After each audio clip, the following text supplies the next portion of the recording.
Yo. Yo. Are we live? Live from Liverpool. Hey! Dox me, just dox me, why don't you?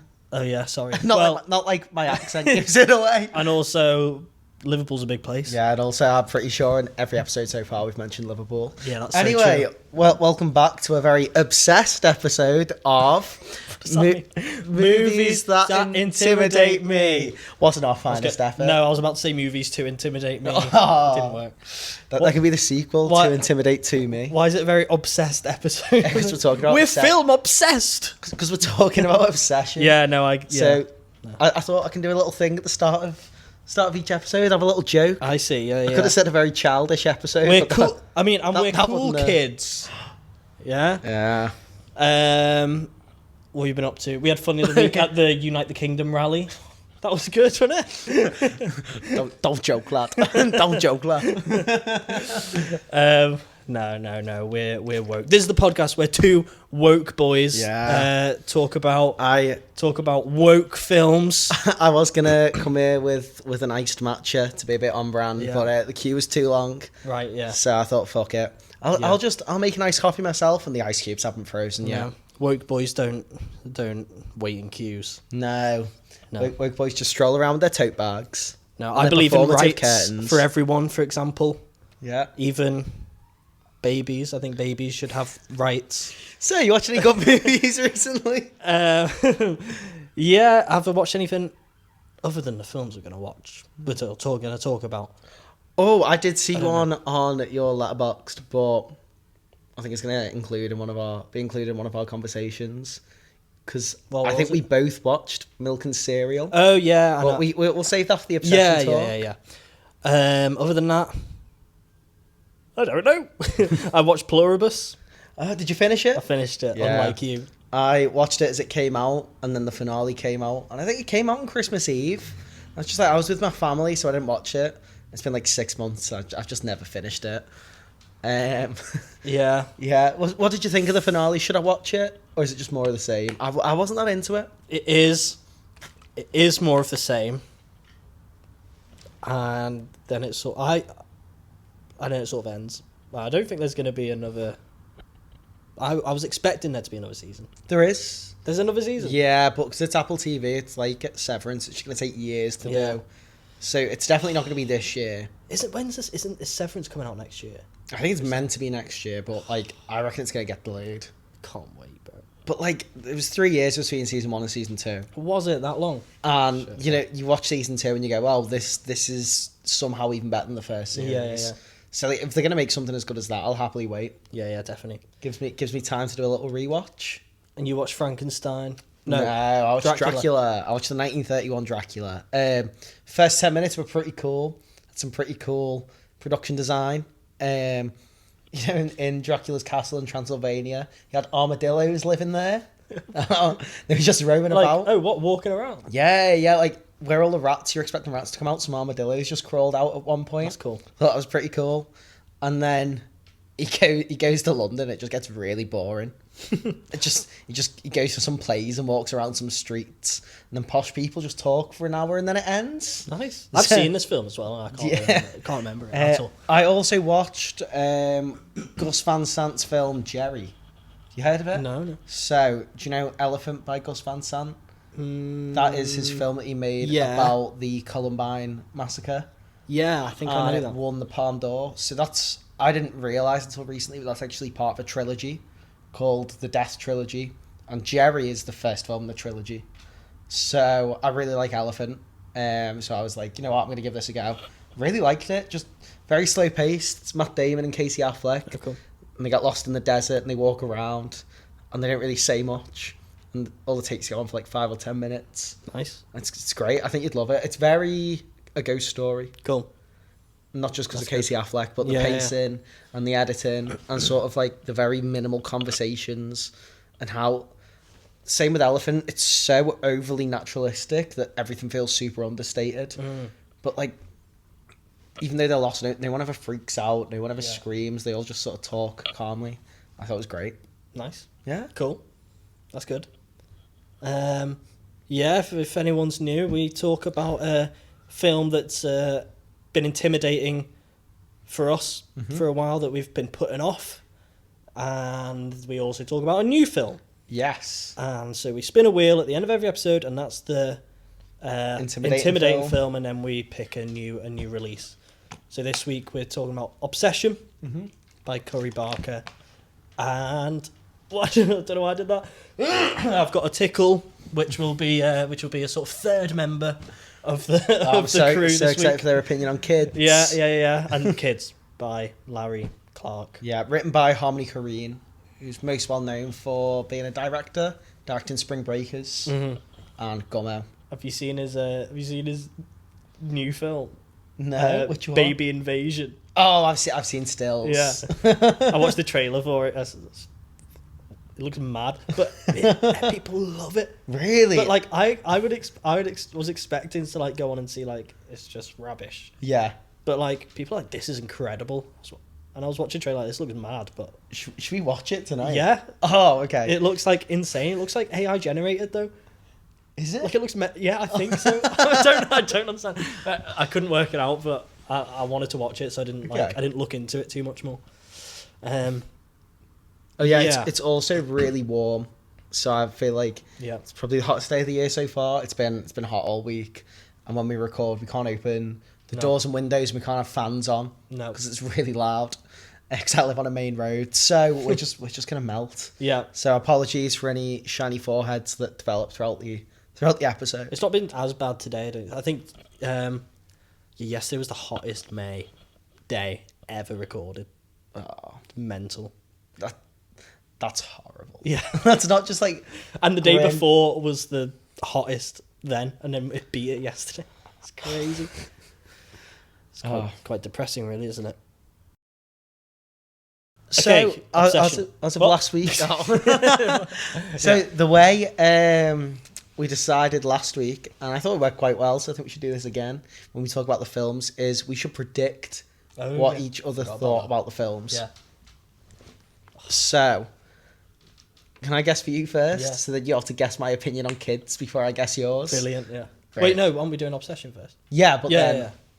I'm getting ahead of myself. Yeah. Can I guess your Obsession opinion first? And you guess my Kids Obsession. Kids Obsession. My Kids opinion. Oh, Freudian slip. Compose myself. So, and then you can guess my Kids opinion. Yeah. Perfect. So, I think you really liked Obsession. Yeah. I think you really liked it. Yeah. Yeah. Last week at the end of the episode, we were debating not talking about this in case it felt like burnout with us talking about so many horror films. Yeah. Can you imagine if we picked something else? I know, yeah. There's what else is on the cards? Maybe Michael. Sheep Detectives. Rosa Nevada was one of them. Of course, there was like a new Ben Wheatley film with Bob Odenkirk. Yeah. No one's talked about anything other than Obsession. And we got to pick things that are popular so we can get views, you know? But, I mean, it's an unexpected hit. Right? Yeah. But yeah, I really like the film. I do have some issues with it. Mm-hmm. A lot of people are say like it's got really, really positive reviews. I think it's the best reviewed film since Sinners came out. Right. It's broken loads of box office records, and it's ended up in the Letterboxd top 500 films already. Jeez. And I think on its own, as a film, without looking at everything else around it, I wouldn't put it up that high. But I think everything surrounding the film is so compelling and interesting and engaging that it really does impact my enjoyment of the film. And now that I've learnt more about Cory Barker and who he is and the making of this film and watched some of his earlier projects, it's really upped my opinion of the film. It's really inspiring. It's like inspiring, it's so inspiring. Isn't it? Like, it's so good. So I would say I was a fan of That's a Bad Idea. Yeah. Like, I didn't like, I didn't watch them or like, go to watch them, but I'd seen a lot of their sketches. I didn't realise that until I looked. I didn't realise it was him until I saw Cory Barker, like a video pop up before watching it. I think before we did, like when we first decided, Cory Barker talking about Obsession, and it was him, and I was like, what? I watch is he in it? And I was like, what? He directed it. And then, so I didn't actually know that much about him, but I love their sketches, and Cooper Tomlinson, Yeah. who's also Or is he- who's in the film. Is he not Cooper Thompson? Thompson, maybe. Yeah. Probably should check. But he's one of the main. He's one of the main actors in it, and it's like their duo. Yeah. And yeah, so I always found them really funny. So then before watching it, I've now subscribed, and now I keep getting their sketches, and I watch those before watching the film. And so yeah, it's just, I guess it's just another example of like YouTubers, comedy YouTubers as well. That's what go into make horror films. And yeah, it's just cool. It's just cool, isn't it? Because like I don't know. I guess it makes sense because I guess YouTube is still a relatively still new, isn't it? Compared to like the compared medium of cinema and TV, it's been around 21 years. Yeah, and so like, nothing. But I guess it's even more new is it being used as an outlet for people to like put films out there. So I guess it kind of makes it. I guess with the rise of like streaming services, people maybe I imagine it's maybe harder for independent studios or directors to put films out. So YouTube is like right there. You can do that and get loads of people watching it. And so I guess it kind of makes sense if people have like grown up with YouTube and now loads of people are ending up like making films with studios. Mm-hmm. Who else? Talk to me, guys. Yeah, at Raka Raka. Yeah, because I used to watch Raka Raka. Chris Stuckman. Obviously, he wasn't a comedy YouTuber, but he was still a YouTuber who went to filmmaking. I was a big fan of him. I had never heard of Curry Barker before watching this film. Yeah, right. I didn't. His name's Curry. I was sick. That. I didn't realise that the guy who played Ian was in his sketches until I sort of looked into him after the film. What? Who? What? There's another set of YouTubers that started making films. Comedy YouTubers. Bugging out.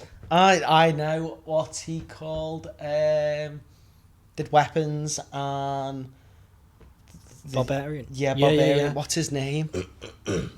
Yes. Alex Kreger. Yeah. Alex rings a bell. Is he Alex? Alan. It's something Zach Kreger. Zach Kreger.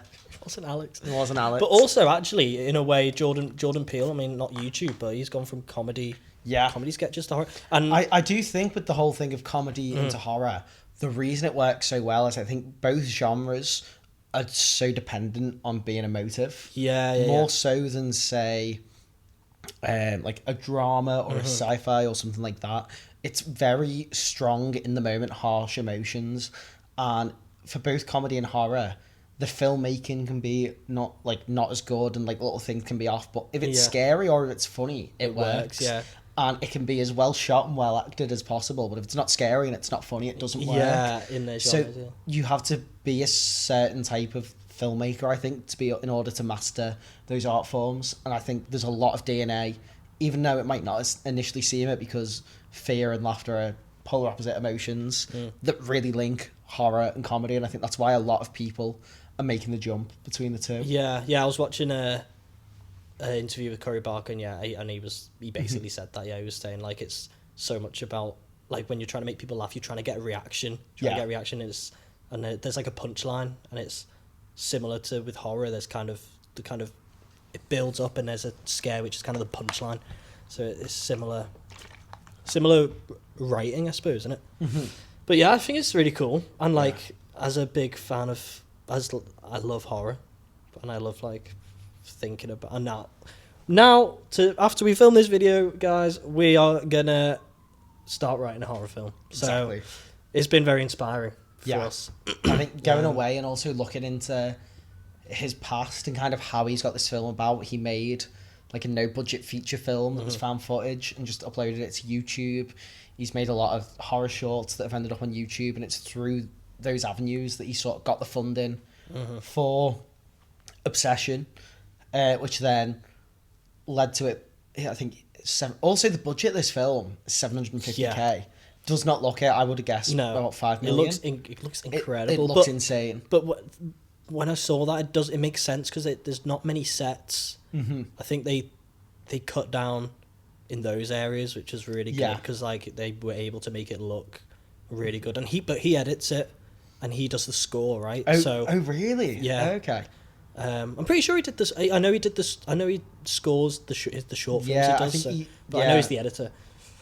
So I guess that helped as well. But yeah, to get a film with that small budget looking that good, and like they made so much money on it. It's incredible. So I was looking at the stats for it. So I think a couple of days ago when I looked, it hadn't quite crossed the threshold. But I imagine by the time we're recording, especially by the time this goes up, it's going to make over 100 million worldwide. Which crazy. On a budget that small is crazy. Yeah. So is that what you mean by they're breaking the records, like percentage? Also, they had a percentage increase from weekend 1 ticket sales to weekend 2, which is really, really unusual. So does it normally go down? Yeah, it's normally... So opening weekend, everyone who's interested in the film goes to see it. If there's good word of mouth, normally a good drop rate is about 50%. Average film's about 60%, a bad one's 70%. Shit, I didn't know that. It had a 39% increase Whoa. on weekend 2, which is the highest increase of any film this century. Wow. It's... Yo, that's crazy. It also feels so relevant within pop culture, which is something that I feel like a lot of films have been lacking recently, especially big blockbusters. The film, the content of the film. The content of the film. Like, you think back a few years ago to when the Mario movie came out, even though I wasn't the biggest fan of it, it felt so relevant in pop culture. Really? Did you not think so? I felt like... I don't know. I felt like loads of people were talking about it. Oh, like... Yeah. Where Mario 2 came out a few months ago and I've heard nothing about it. Right. And it feels like these sort of big tentpole films aren't occupying that same space in culture anymore, where the drama felt like the first big cultural hit of the year. I'd say, even though we haven't seen it, Michael is absolutely a big cultural hit. A lot of people talking about it. And I think Obsession's sort of the third one we've had this year that feels really relevant and really important. Like pub chat, what people are chatting about in the pub, what people are chatting about in work. Like, when people are making small talk, people are talking about these films. I went and got a haircut on Friday, and I mentioned this movie to my barber, and he said, "Oh, I'm going to watch it with my girlfriend. I've heard it's really good." It feels like such a buzz around these smaller independent films, more so than the blockbusters, which is, as a film fan's really exciting. Yeah, it's great, isn't it? Yeah. Anyway, I feel like we've rambled so much about the sort of backstory. About the film. Should we talk about the actual content of the film? Yep. So it opens up with Bear practicing asking out this girl that he likes. Mm-hmm. I love that opening. Apparently that was a reshoot. Oh, really? Because it had a different opening, but they reshot it to open with that instead. I'm presuming you've watched like their shorts after it. That it's not just exactly shot exactly like how they do their sketches. I thought it was so funny. The acting, I know we've done about 1 second of the film, but the acting's incredible.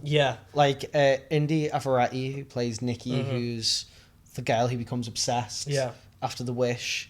We haven't even talked about the premise. But I feel like it's that in pop culture. I feel like people will know the premise. He wishes that his crush loves him more than anyone else in the world.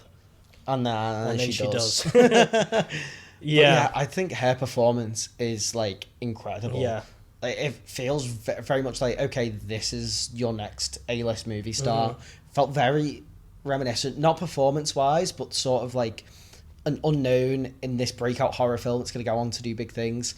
I compare it to like Anya Taylor-Joy in The Witch 10 years ago, and then that film came out and she's now one of the biggest names in Hollywood. I think love films that I love watching films that I don't know anyone in them. The only person I knew was the guy who's in the sketches, but like other than that I'd never seen any of the other people, and it just means they can just be the characters. It's so, I just love it so much. It's I don't know, watching like a celebrity, there's always that barrier, but like watching a film that's low budget with people that you've never seen before, I think it's such a good choice, I think, to do that, especially if you have got a small budget.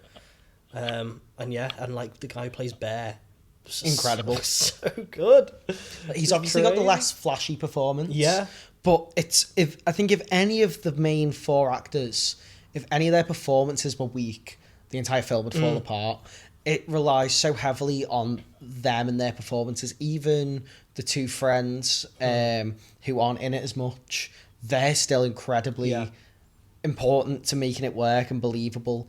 And every single moment of this film, up until a certain point, which I'll get into in a bit, I completely bought. Even the more out there stuff, I felt like I was able to look over it because it felt so real, and it felt like I was watching real people. Yeah, no, I totally agree. So the first sort of 20 minutes before the initial wish making, it's almost played out like a romance film, like a bit of a rom-com. Yeah. The premise and the setup and the way it's done, I think that's so important because I became so invested in these characters as people. Yeah.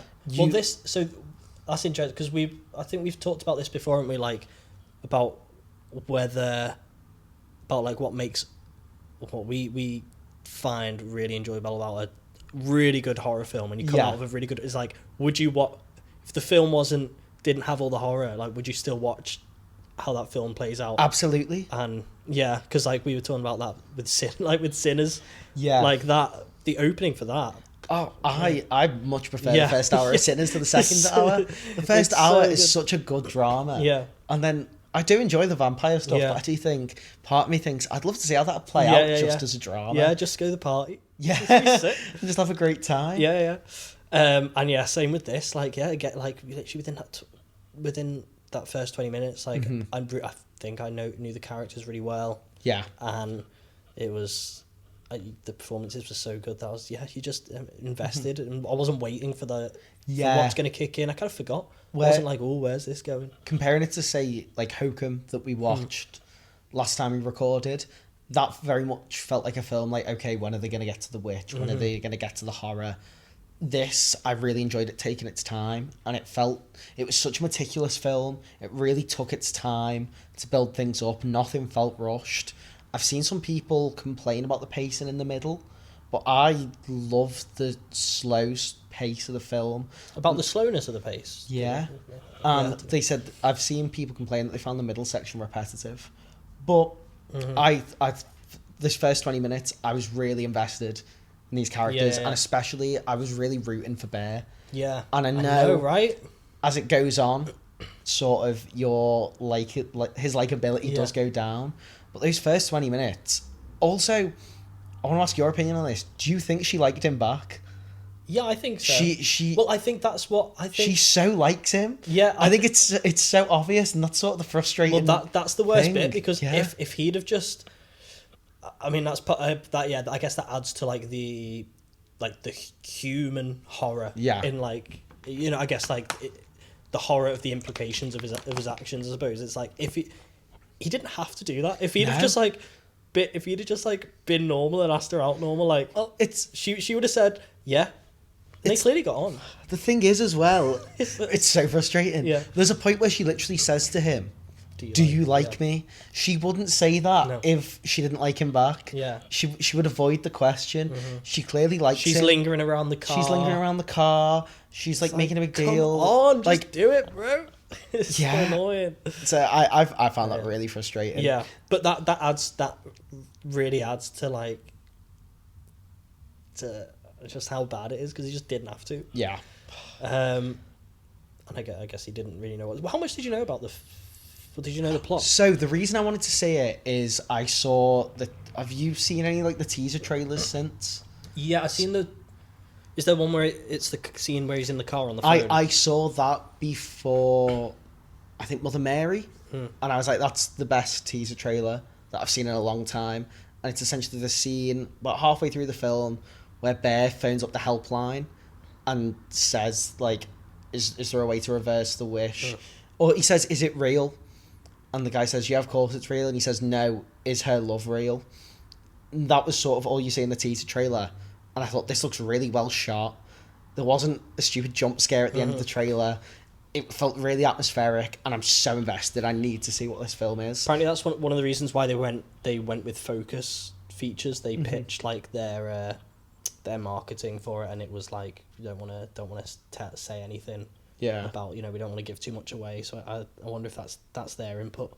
but that was that's one of the reasons why they went with Focus. For Oh, the front really? funnel. Yeah, apparently I feel were like really on board with that, which is really really good. I think Yeah. because it's so easy for a debut film to like try and make it look as like I can't think of examples, but you've seen a trailer for a horror film and then don't know, watched it and it's like that is so different. That is so different. Or just I suppose any film. I think But it's A24. a shame because it's like then loads of people gone to see it and then like that wasn't scary. A24 are awful with that. There's a ghost story like that, mate. No, It Comes at Night, which I can't remember the director's name, but that was advertised as like almost like a zombie thriller, and it's not. It's a slow-paced art house film about a pandemic. And there's quite a few. I think The Witch had marketing like that, where it was making it out to be this really over-the-top Conjuring-esque horror film. That's not. That's a slow-paced art house film. Like quite. So I think on paper, because it was A24, Neon, and Focus Features all bidding for this film. Focus does seem like the least cool out the three. Yeah. But sometimes when I see Focus, I'm like, ugh. I don't know. I think they're lame, but I don't actually know anything about them. Do you know what I mean? Same. It's just it's not A24. It's not Neon. Yeah. Neon. It's not Bad Robot. Oh, fuck Bad Robot, man. Why? What's wrong with that? That's a J.J. Abrams production company, isn't it? Oh, is it? Yeah. Yeah, I just see them at the beginning of cool films. Like Star Trek and Star Trek Into Darkness. Well, I didn't see them actually, so I suppose I wouldn't have seen them. You know what I'm thinking of? 10 Cloverfield Lane. That was Bad Robot. That's a good movie. I remember seeing that and thinking, because I'd never seen the Bad Robot logo before. I saw that. I remember thinking that was the beginning of the film. It just wasn't. That's incredible. Yeah. Anyway, that's like a bit in Family Guy where you don't know when the opening credits end and the movie starts. Oh. That's good. That. Yeah, but back to Obsession. Yeah. I think the whole build up's so engaging that when the wish is finally made, and obviously as an audience member, you know the premise of the film. You know you're watching a horror film. Instantly, you sort of figure out what's happening. Yeah.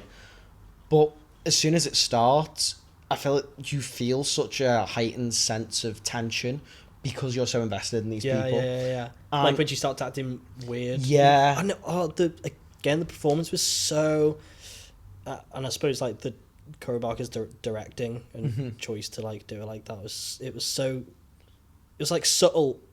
It was like weird, and you knew something wasn't right. But yeah, as you say, like obviously we know something's changed because we know that it. But I still was like, oh, I don't know, maybe it is. How bad is this going to be? Oh, it's just it was, which makes it so engaging. And I think the most really effective parts around the sort of obsession and her angle of it is the moments where it just feels really cringe-inducing. Yeah, I think I spent so much of the film like this. My toes were curled. Don't do that. And especially when things are happening in public. And the scene in the restaurant. Oh my horrible, god! Yeah. It's when she stands up and she starts screaming. Yeah, it's just embarrassing. I think throughout a lot of the film, and this is towards the end of it, my main sort of only complaint about it is it felt very much like everything that happens can be excusable as just like someone being really uncomfortable and socially inappropriate, rather than actually scary. And that it's like it's that thing that we always. Oh well, I'm stumbling a lot here. Let me gather my thoughts. So I think it's parallel to like a discussion we used to have a lot when we were younger, which is what's scarier in a film when it's an actual human killer, like in say Halloween or Scream, or when it's a supernatural killer, like in The Exorcist, for instance. Is he human in Halloween? Do we know? But I think this, for me, I've always found supernatural things scarier because if you put yourself in that situation, you can't turn to anyone. You're so isolated. You can't. If there's a killer chasing you down the street, you can run and you can knock on someone's door and say, "There's a man with a knife chasing me. Help me." And most good people will.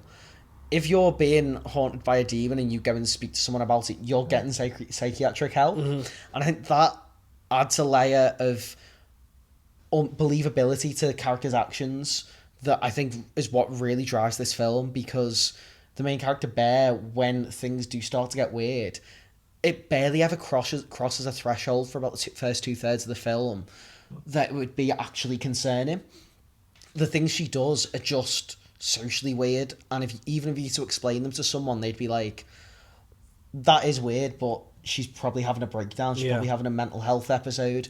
It wouldn't necessarily go straight to, okay, there's some kind of demonic possession or whatever at play, there's supernatural things going on. And I think that made it for me so much more engaging, made those scenes so much more uncomfortable and difficult to watch in the best way. Yeah. Because you're putting yourself in that position and you're going, what can I do in this situation? Yeah. If you were in that situation in the restaurant, what can you do? Yeah. If you're in the situation at the party, what can you do? And the answer's nothing. Yeah. That's horrible. Mm-hmm. Have you seen The Chair? Yes. I watched that this morning. And I didn't really like it. No, but I think that's one of Corey Barker's horror shorts. Yeah, it was. I mean, it was like a short film with a spooky chair. But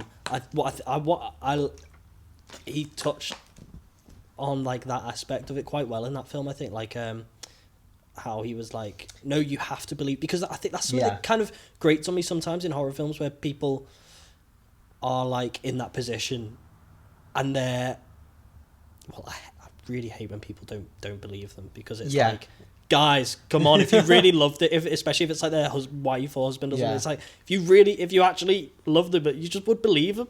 But also I think sometimes when they don't push enough and are like, no, like, you have to believe me, and they just go and solve it themselves. Sometimes that annoys me, but I think he did that quite well in The Chair. But I think in this it's kind of the opposite, but in a way that was believable. I think purposeful as well. Yeah. I think kind of because there was part of it where I thought, why is he not trying to solve this? But as it goes on, it becomes clear that he's perfectly fine in being complicit in this situation. Yeah, and also it's kind of, I guess it's embarrassing to admit if you're in like a codependent relationship, or like, which I get like that at that point, like I guess it kind of was representing that, wasn't it? Like it's not the kind of thing you want to like go to people about. So I first did sort of read it about being in a codependent relationship. But then the more I've sort of sat with it and thought about it, and also I'm reading things online, I can't take full like credit for this being completely my own idea. But I do think it does sort of read more as sort of like coercive behaviour. Yeah. And talking less about codependency and more about sort of forcing someone into that codependent way, and sort of forcing them to become fully reliant on you. And then when they are fully reliant on you, getting angry about it, and the way a lot of like manipulative men in relationships will treat women. And obviously as a man, like that's not going to be my first thought when watching something like this. I feel like automatically we will, at least for the first half, put ourselves in like the man in the film shoes, think what would we do if we were him. But ultimately throughout the whole thing, Nikki's experience is so much more horrific. Oh my God.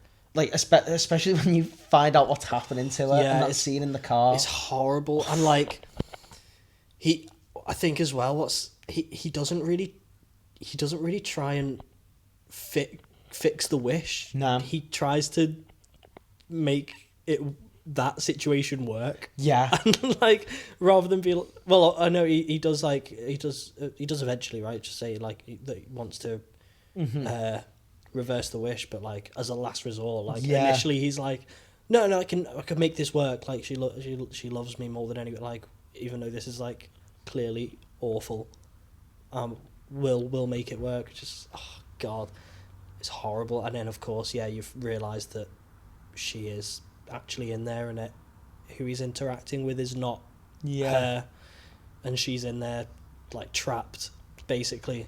Yeah, it reminds me of that scene in Talk to suffering. Me.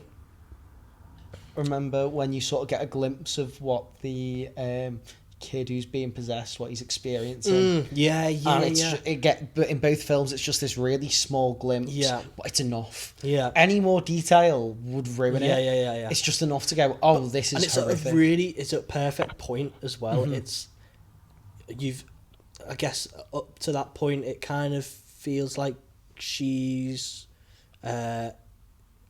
she's I don't know, acting on like instinct that's kind of been put on her through, like, I guess through the wish, but it's still her, but she's just like can't control it. Yeah. And then he starts to kind of realize about his actions, and he's like, God, I've forced, that's where the phone call happens. He realizes that he's kind of forced her into that. And then is like a couple of scenes later where you hear her speak like, wow, in her sleep, and kind of say, no, please just kill me, let me out. And it just comes at a really good time, and and he walks off. Yeah. Oh my God. And not to skip forward to the end. Yeah. But she's asking to die, and his final sort of solution is to kill himself. Yeah. Like, he's such a coward. Yeah. The whole way through, he's just so cowardly. Yeah. He's too cowardly to ask her out. He's too cowardly to deal with the issues she's going through. Even if he disregards the wish thing as like existing at all, he still believes like her dad's dying, and she's having a mental breakdown, and he just goes along with it. Yeah. He's just awful and just gets worse as it goes on, and then he's such a coward, he can't even, in the end, doesn't even choose to face the actions of his own consequence. Tries to kill himself to get out of it, and he's too cowardly to try and kill himself. That was a really good ending as well. There's things I want to touch on before we get to the ending now. So, as I said, I found it most effective in the film when it was these moments that felt almost real, and like people wouldn't necessarily question them. Like, say for instance, we were at a party and our friend's partner started acting like that. We'd be like, we need to make sure she's okay. We need to check up on this. But there's a few moments where it feels like it goes almost a bit too far, too quick. Yeah. Early on, I found that when she digs up the cat at the start, that instantly feels like you'd have a bigger reaction than this. Yeah. And then also the scene in the party when she smashes the bottle against her head. Yeah. That feels like people at the party, even if he doesn't and he's so engrossed in the situation, you feel like someone would go to A&E with them. Yeah. A&E wouldn't take her in. You feel like someone would force her to get seen to. Like, but I was so into the film and what it was doing that I kind of let these moments brush off. Yeah. But then ultimately when it leads to sort of the big climax of he sneaks out and he meets with his friend from the music shop that fancies him, and then he runs up and kills the friend. Yeah. I really lost immersion from that scene onwards. I really felt myself drawn out the film. Right. Because it felt like it went really over the top. And it was such a restrained film until that point. Every moment that was scary, it was about the way she sort of stood in the shadows, and the way she spoke was weird, and the way she moved was weird. But it never felt cliche and gimmicky. It always felt very moving along like the uncanny valley in a way that felt so unique for the film. And that scene, it was just so violent and so over the top, and it just felt like it existed in a completely different film. It felt like it went from this atmospheric horror film to like an Evil Dead movie for a second. And it really took me out the film, and I found myself not enjoying the final sort of 15-20 minutes as much because of the fallout from that scene. But then when I've been looking at sort of what other people have been saying and other reviews and other discussions, a lot of people were saying they found the middle section of the film repetitive, with she is clingy, she acts uncomfortable in social situations, and then that moment the film really picked up speed. But I don't know if that's also sort of American viewers versus British viewers. Our comedy and everything's much more restrained and naturalistic, and Americans much more over the top and lavish and show-offy. So I don't know if that's necessarily like a cultural thing as to why I didn't like that scene as much. But I wanted to ask you, because both my friends who I went to watch the film with disagreed with me and were like, no, I still really liked it. Yeah, I did. No, I didn't think that. But I think I wouldn't have missed moments like that. Yeah. I mean, I love when films don't do stuff like that. Yeah. But it didn't bother me like that. But I do. It did that scene with the cat initially. What you mentioned. Are you talking about when she like leaves it in the kitchen? And stuff? Yeah. I've probably that seemed a bit early for that, especially. I don't know. I think he wasn't deep in to the relationship enough to like let that slide. Yeah. Be like, but isn't that like just the next day after they Yeah. first, like, And it didn't feel like the thought of like the One Wish Willow working. It felt like that he hadn't even entered his brain yet. yeah. Where I feel like if it would have happened a bit later, Yeah. and that could have been like a revelation of Yeah. supernatural things are happening. Yeah. So yeah, no, I agree there. But no, that I don't know. I guess I don't know. I guess for a small budget film, the studios kind of need something like that potentially as well. But Yeah, no, definitely. But no, I mean, he loves to have people's heads smashed in with a brick. With doesn't a he? brick, chair, milk and cereal as well. That happens in there. He, like every time I watch it, he goes, oh, okay, he's doing He's that. doing it again. I wonder what's going on there. But yeah, no, I thought it was. I don't know. I guess like whoever it is like just doing the maximum they can do to be with him. Yeah, I suppose, or to make him want to be with her. I do think stuff following that, like the very final scene after that, and she's shaved. I can't remember the name of the girl who works in the music store with them. Yeah. Is it like Sarah? I think it might have been Sarah. But for the You sake thought it was for the Alex before it was Zach. for the sake of the podcast, let's call her Sarah. Okay. She like shaves Sarah's head and wears her hair as a wig. I don't know if you picked up on it. She's got Sarah's tattoos drawn on her with marker pen. Oh, I didn't know. She's trying to like become her. Yeah. And I thought that was all really cool. Yeah. And the moments when she sort of walks and it's in reverse backwards. Yeah. Fucking hell, shut me off every single time. The scene in the bedroom where it's, and she's going, that was horrible. That was like, that was actually scary. And the way she's shot is so good. And like, there's a scene, isn't there, in where she's standing outside. I think he's reluctant to kind of let her in. This might be like when she comes over the second time. It's quite early on, and you can kind of see a glimmer in her eye. It's the all you can see is like the light in her eyes. Yeah, but other than that, like it's black, but it's not. It's sort of, it's kind of realist. It's like realistic because that is how you would look in that moment. But I don't know. It's kind of engaging in that way, but it's also. I remember just like squinting, be like, what is she doing? Yeah. Like, is she like smiling? Because you can imagine her talking like that, doing a creepy smile, or being like, oh. And I thought that was really, really good. Also, her facial expressions, like the frown she does, already feels like a modern horror icon. Yeah. And I feel like, especially in horror, we don't have as many modern icons as like you've had in like the 70s and 80s, like Michael Myers and Jason and Freddy Krueger. I feel like this film is gonna be so iconic in like 10 years time. Yeah. Genuine like modern classic. Yeah. And I like the wish. The sort of mechanics of it. Yeah. And it seems to be that it doesn't have to go that wrong. It doesn't seem like the actual One Wish Willow is like possessed or anything. It's really what you wish for. And like, yeah, because the guy in the shop is like, at the end, he's like, yeah, no, I used my wish. Yeah. I used mine, yeah. It was, sorry, I've used it. Well, and it's like, Clearly his best mate says, I want $1 billion. And then $1 billion just fall from the ceiling. I would not expect that. Yeah. But it like made, it makes sense. sense. It's like, so it was because of the wish.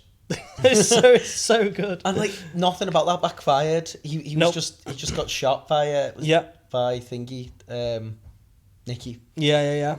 Like, and he could have just left. And I just love left that situation. When he calls the phone and they're like, yeah, obviously it's real.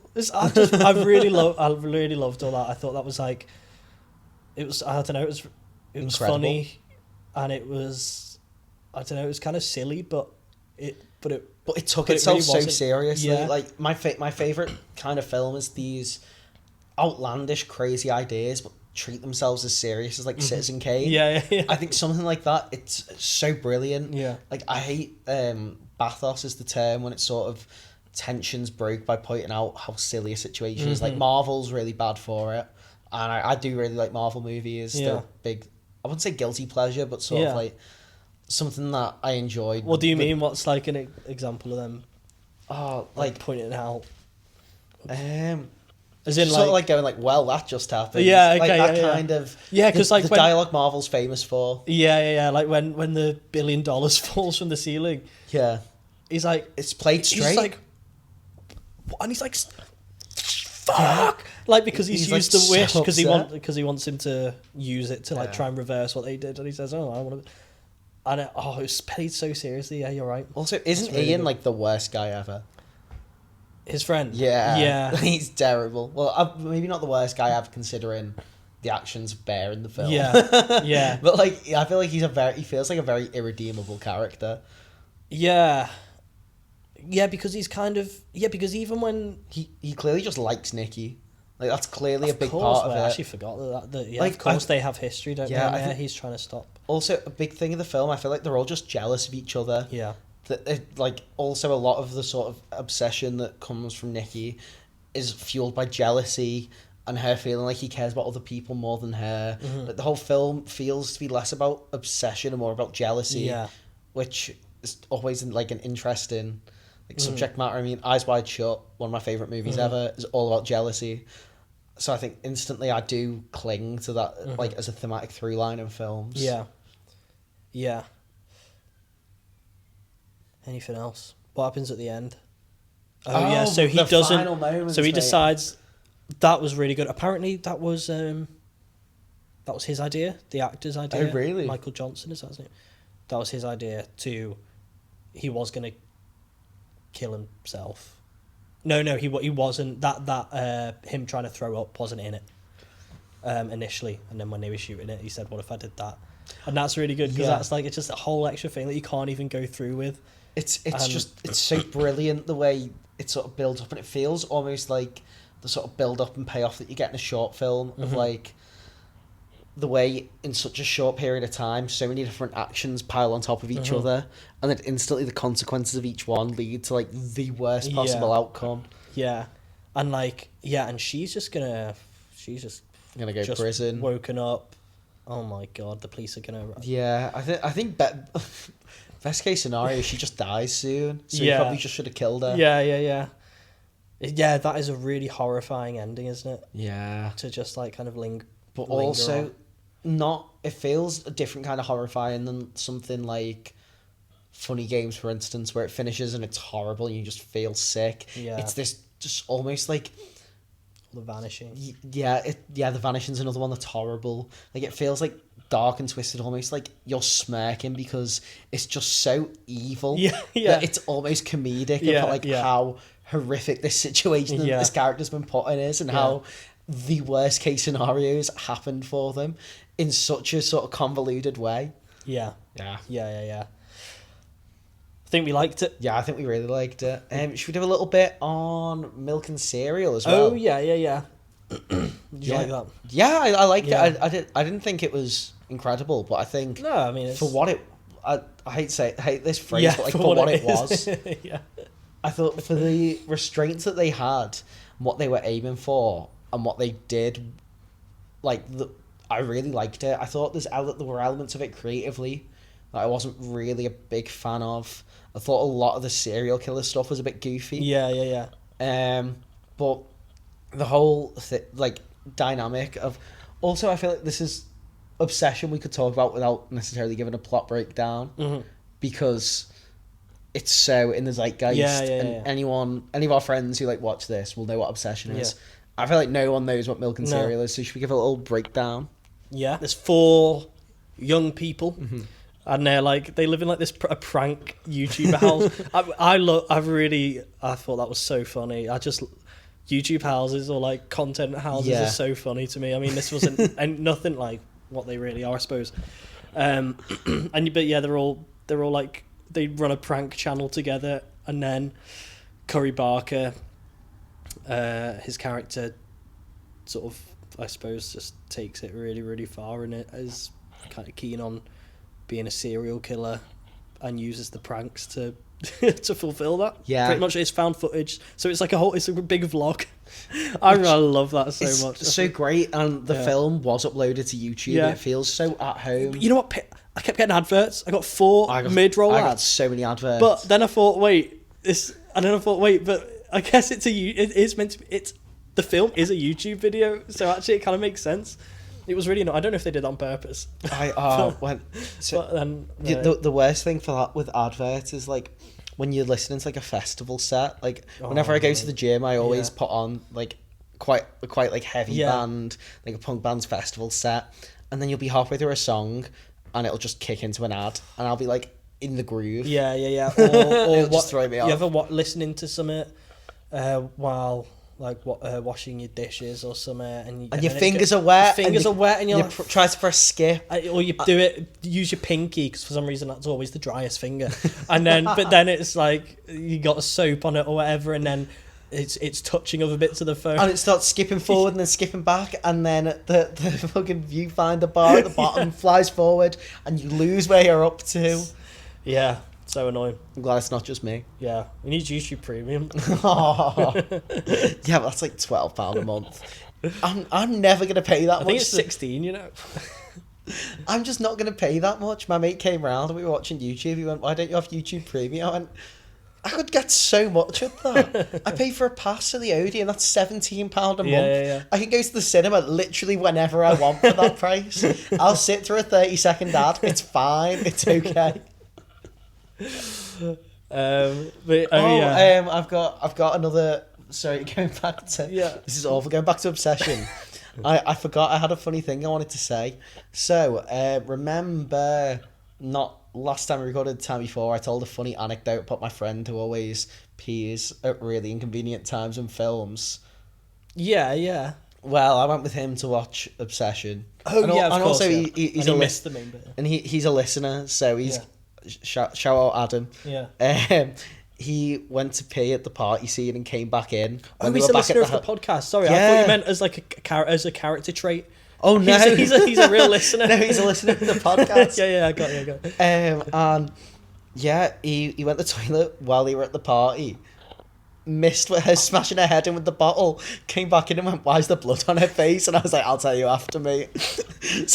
How does he keep doing that? I think it's the fourth film. It's got to be because all those things seem to be at like similar like run times, percentages of the film. He just needs to go earlier. He just needs to go before the film. Yeah, but also I go a lot as well. Yeah, I still think I've never been throughout a film. Really? Yeah, I've just held it. Mate, that's insane. Yeah, and like sometimes to my detriment, but I think it's some kind of I think it's like sort of an OCD-ish thing that I can't miss it. I can't miss anything in it. I have a story, and I don't know if I want it to go out. Okay. But I'm going to tell it, and I'm going to decide later if you need to cut it or not. And I'll bleep it. Have I told you about when I went to see Hamnet? No. So I went to London Film Festival last year, and I think I had tickets to 6 films, but wanted to see more. And what you do, if you don't have a ticket to a gala screening, you queue outside the South Bank Centre for like an hour, 2 hours. You get to the front, quite a few people don't turn up. You buy the last minute ticket, say 20 minutes before the film, you go in. And this was like 10 a.m. Oh, I think it was 9 a.m. I got there. Film started at 11. I had a coffee with me. I thought, I'll have the coffee, I'll queue, I'll get my ticket, I'll go to the toilet. Not for a wee. Right. And then I'll watch Hamnet. Yeah. And I queue for 2 hours, and I get to the front of the queue, and the guy goes, "We've got no tickets left, but if you want to hang around for a bit, we can see if any come available." Which tickets come available? People not turning up, people handing them in. I think a lot of them are like press tickets, and the press person doesn't turn up, so they'll sell them on. 3 minutes before the doors close, he goes, "Look, we've got one seat at the back. Do you want the seat for Hamnet?" I was like, "Oh my god, yeah, I really want to see this film." Bought my ticket. He goes, "Right, it's on the other side of the South Bank Centre. You're going to have to run." So I run, I get there. I'll tell you that before you pull. And I get there and she goes, "Oh, quick, go in." Once the movie starts, it's no readmittance. So not only could I not go for a boo before the movie started, if I went for it, I wouldn't have seen the end of the movie. So I had to sit through like this 2 hour, really sad, depressing movie whilst needing the toilet. And it was horrible. Oh my god. That's my worst nightmare. And then I came out, went to the toilet, and went in to watch Luca Guadagnino's After the Hunt, which is also a really intense, horrible film. Jesus Christ! But you went before that. Yeah, I went in between the two. I had a couple of hours. I got some lunch. That's good. Had another coffee. It's great. Yeah. Glad to hear it. Lived the dream. Nice. Oh God. Yeah. That's Anyway, back to Milk and Cereal. Oh my God, yeah. Yeah, I quite liked it. I thought watching it, I think you can see a lot of the sort of blueprints. Yeah. The sort of naturalism that I think Corey Barker is clearly very talented at, and get you to believe in people and believe in dynamics. And then when they get put in these sort of unrealistic situations, having them react in ways that you think real people would, or not necessarily real people, but these characters would, is something that he's clearly incredibly talented at. And I think you can see a lot of that through Milk and Cereal. Yeah. Some of the sort of more traditional horror elements, Yeah. I wasn't too into, like the fact that he was a serial killer who wore a mask and like giggled and spoke in a very serial killery way. Yeah, it was kind of like I guess it was like it was the comedy coming through. Yeah, a little bit like crossover, and then Obsession was more a bigger step into you know, more serious yeah, kind of sort of also, horror film. He's fully shot another film. It's No currently way. in post-production. Come on. Because this film was actually finished in September last year. Right. Because it played at Toronto Film Festival, and that's where the bidding war was for it. I think it was Toronto. I think it was September. Don't quote me on either the date or the place, but it was around around that time, one of the big film festivals. And he's already shot another film about two scam artist ghost hunters who end up with a real case of like an actual ghost, which I always think is just such a fun premise. And he's got Aaron Paul to star in it from Breaking Bad. What? So that I imagine with the That's success sick. of this, I wouldn't be shocked if that was like out by the end of the year. Yeah. Very early next year. I'd be very surprised if we didn't see it in the next 12 months. Yeah. That's with all the great. buzz around him. And then he's also been hired by A24 to make the next Texas Chainsaw Massacre film. Bloody Which hell. I've never seen any of the Texas Chainsaw Massacre films, and I know I'd really like, the first one. Yeah, first one is one of my favourite horror films. It seems so my cup of tea. It's like, I mean, it's like, it's so 70s. Yeah. Like, in the best way, and like really, really realistic reactions, I think, to scenarios, which I love. Yeah, I mean, you should, definitely. yeah, I've seen it a few times now. One of my Every time favourite it's so good. all-time horror films is like The Evil Dead. I think that's so 80s. Yeah. And I think when something's such a time capsule, I think it's so brilliant. Yeah. And that's what I imagine Texas Chainsaw Massacre to be like. It's one of my favourite shot films as well. It's just, you know, like, it's really like it's really rough and like clearly really low budget. Yeah. Super vegan coded as well, which I like. Nice. Yeah. Why did you say that? Oh, because he's directing that. Yeah, that's crazy. And I was never gonna watch it, so I watched someone talking about like the new Texas Chainsaw Massacre film. It just looks awful. Yeah. So I hope this. I'm less excited to see him go into a a franchise film like that. I'd rather. It feels so personal, doesn't it? Like Yeah. that, also like Milk and Cereal. Like it's goofy and it's like. But it's about YouTubers, which is Yeah. like he is in that world. It still feels like And like him personal. and Cooper, they live together. Yeah, And like also it doesn't their flat, because I imagine that's their real flat. I Doesn't guess it look so. horrible? Yeah. Like, why do they live like that? That's Get sick. some plants, man. Yeah. Put some art on the wall. Stop hanging Yeah. up the same tapestry everywhere. I don't imagine there was much set dressing in that in that film. Oh, there was. I think it was the chair, and I think clearly that they're using like someone's house for that. Yeah. But they have the same tapestry hanging up Oh, really? that they have in the house of Milk and Oh. Cereal. So maybe Milk and Cereal, Yeah, like maybe, they yeah. tried Got to a make box it of- purposefully yeah. look shit. But like, if that's how they live, fucking hell, man. Yeah. Yeah, that's crazy. He's become like a millionaire from this film.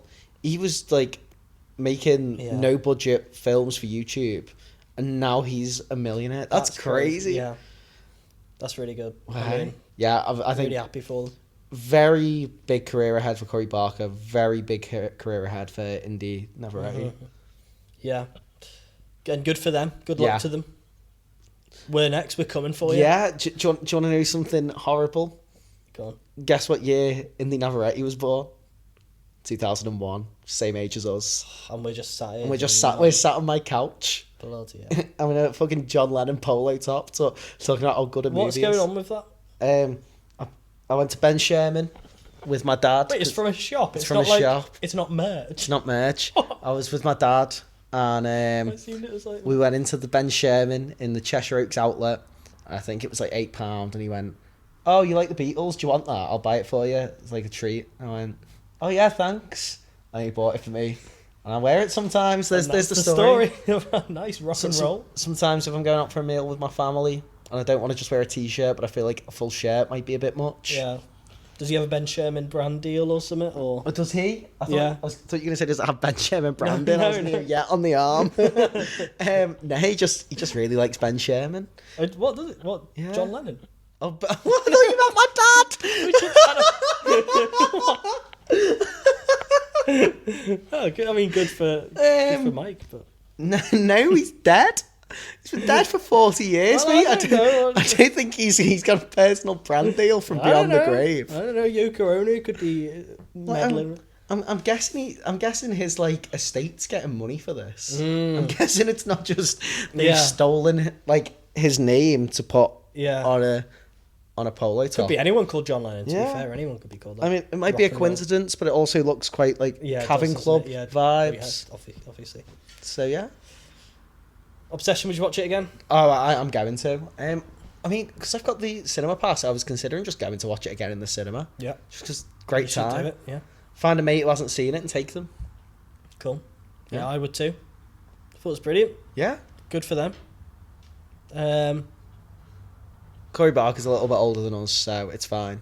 And I'm sure in the Yeah. next 2 years we'll be millionaires with like the highest reviewed film of the year on Yeah. Rotten Tomatoes. Yeah. I mean, it's just Keep your eyes peeled, guys. keep your eyes peeled. Subscribe to see Subscribe. it. Yeah. So should we have a little break? See if the ice cubes have frozen. Make a little frozen coffee, Yeah, just keep this running. and then the whole time. and then come back for we've got to do 20 Yeah. questions. Yeah. And then we can talk about kids. Woohoo. In a sec. That's never gonna not sound weird. Yeah. And we're back in the room. Yeah. Do you want to do a quiz? Yeah. 20 questions time. 20 questions. As we started last week, we're talking about sort of adding little recurring segments Yeah. every week. So I think after we've discussed the film, there's a new thing that I want to introduce, but we'll get to that later. But we started one last week where I think of a film that's been important to either myself or you, and then you have 20 questions, yes or no, to try and guess what the film is, and then we can have a little discussion about the film. Yeah. So, I'm thinking of a film. You've got 20 questions. Go for it. Okay.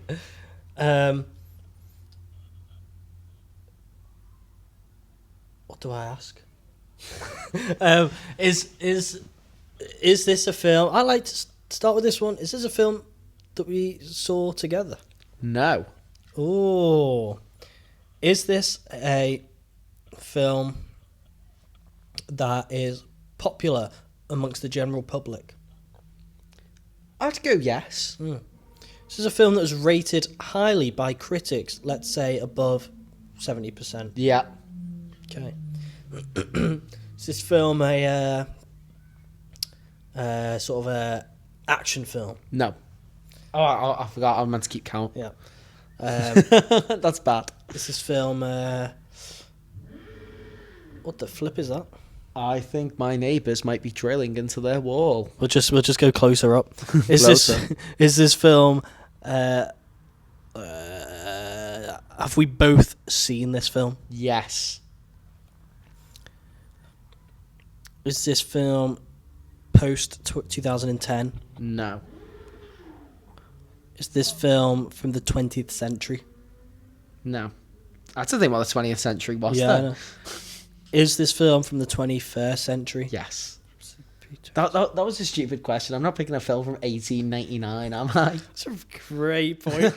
What a waste of a question. It would have just been a workers leaving the factory by the Lumiere brothers. Baby eating. Train coming into the station. The 3 films that came out that year. Okay. And yes, So that makes I've sense logged that them all on Letterboxd. Yeah. It's got to be done. Yeah. That makes sense that we didn't see it together then.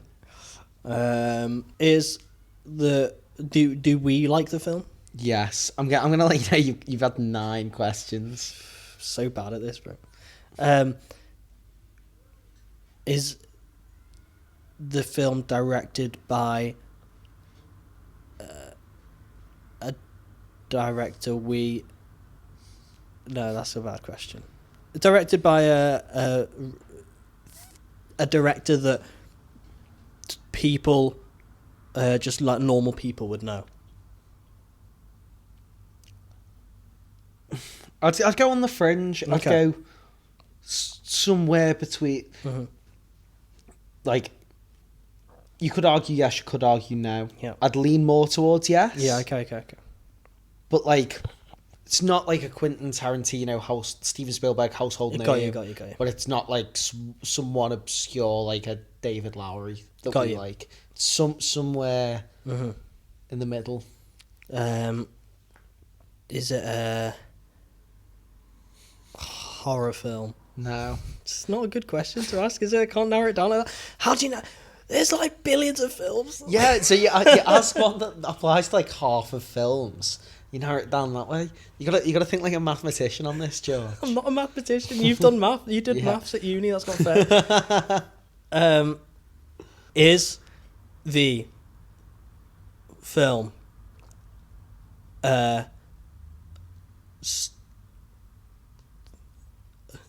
what do you mean narrow them down by half? Don't worry, just ask questions. Don't like it. I just feel so much pressure. It was your idea to make this a segment. I forget as soon as I have to ask a question. I forget what questions exist. Okay. Is the film got a very famous actor? Yes. Is the film like a realistic set of events? Yes. Okay. Great. Was this film nominated for Academy Awards? I'm unsure. Mm-hmm. I don't think so. I can look No. it up. Would you like me to look it up? Yeah, go on. It did not. Okay. Is it a film that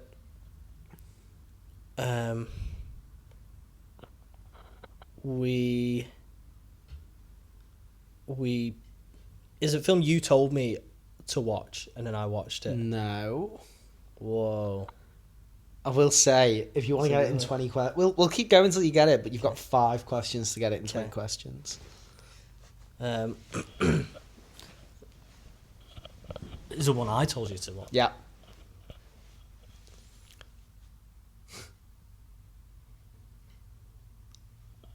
Does the film feature sort of a lot of characters? Yeah. Were a lot of them non-actors? Kids? Yeah. Yeah. Is the film is the main actor in the film Scouse? Yes. Is it This Is England? It's This Is England. Yes. You got it at 20. Come on. Come on. Come on. Come on. Yes, Oh. go. Buzzing. Yeah. It was that they gave it away, that it was me that told you to watch it. I just remember, that's just the first one that came to my head, that one that I've told you to watch. I can think of quite a few. Whiplash. Oh, yeah. You got me to watch Whiplash. Oh, cool. Didn't know that. Sure, there's others. Yeah, no, I just remember recently you said I finally watched This Is England. And but recently it was like, oh no, it was in the last It year. was recent, wasn't it? Yeah. Yeah. Oh my, I thought it was like a couple of years ago. No. Oh. No, Wow. I remember. Do you want to talk about This Is England? Yeah. I just Put you on seen the spot just here. seen it. Actually, I watched it because I had to watch it for A level, but instantly, yeah, I've seen it so many times since. I just think I love, again, yeah, as I was saying, I love films where I don't know who any of the people I know who they are now. So Yeah. if I were to watch it now, I'll watch in a different context because I know that I've watched the TV show and seeing how they grow up. But like at the time, it's like, oh my god, don't know any of these people. I'm just so invested in this little tiny slither of English life from the 80s, and yeah, I just think it's just a brilliant piece of work, and Shane Meadows is great. Right, Shane Meadows. Yeah, Shane Meadows. Would you say he's like the question you asked about whether people would know his name? Good question. I think he's like yeah. I think it depends. Yeah, because I think like general people, like general public, probably not. People who are like generally into film, like I think if you get a little bit into film, you'd at least have heard of him. Yeah, you don't have to be like that deep into it. Yeah, I think it also very British centric name. Like I think a lot more British people would know him than like elsewhere. Yeah. Yeah. But I thought I picked that movie because it features a lot of kids drinking and doing things and snogging that they shouldn't be doing. Which I think brings us in nicely. Yeah, definitely. To today's pick from the wheel, which was Larry Clark's Kids from 1995. Also, just want to say before we get into this discussion, trigger warning, depictions of sexual assault in this film. Yeah. So if that's something that you don't want to engage with, stop watching now. Definitely don't watch the film. But I just thought, get that out there before we talk about it. We will be talking about... If you're leaving us at this point... well, we can put... Thanks for watching up to now. Yeah. Leave a like. I'll put some time codes in the description so people can skip forward to the different segments so you can see what film we're going to be watching next time. Yeah. So probably see you in like 20 minutes or however long this discussion takes. See you there. So kids. I started watching... I want you to get... yeah. Before we get into it, I want you to guess what I thought, and then I'll guess what you thought. Okay, so I think generally that our thought or your thoughts are going to be similar to Irreversible. Okay. In the sense that it's not an enjoyable watch necessarily, but it does it well. Okay. You know? So I'm not going to let that influence what I thought.